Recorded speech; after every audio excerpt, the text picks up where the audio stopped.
Sinasabi sa atin ni Marcos na si Jesus ay naghalal ng 12 at itinalaga silang mga alagad. Ang titulong ito ay nagpapahiwatig ng una upang sila ay makisama sa Kaniya. Isang ugnayan na hindi lamang Panginoon at alagad, ngunit maging mga kaibigan. Sila ay naging mga kapareho ni Jesus sa misyon ng pagtubos kung kaya si Jesus ay dumating upang gampanan. Pangalawa, tinawag niya silang mga alagad upang sila'y suguin niyang magsipag-aral. Sa parehong pagkakataon, kinakailangan nilang maging malapit kay Jesus.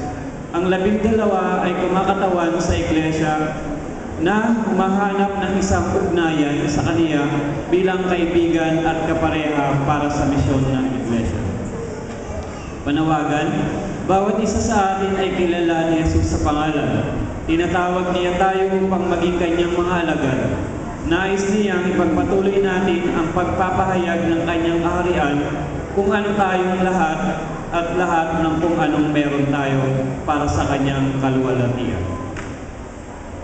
Atin na pong dalhin sa Diyos ang ating mga tithes and offerings na may kagalakan at may kasiyahan sa ating puso.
Let us pray.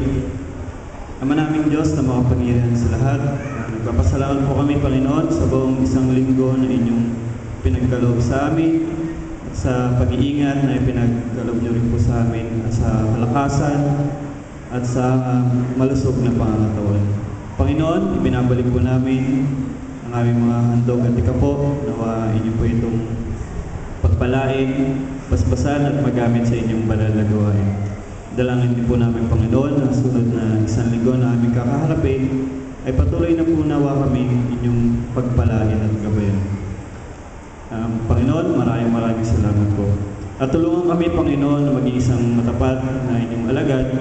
At tulungan din ko po kami, Panginoon, na may hayag namin sa tao ang inyong dakilang kaharian at pagmamahal. Maraming salamat po. Ito po ang aming dalangin sa pangalan ng aming Panginoong Jesus. Amen.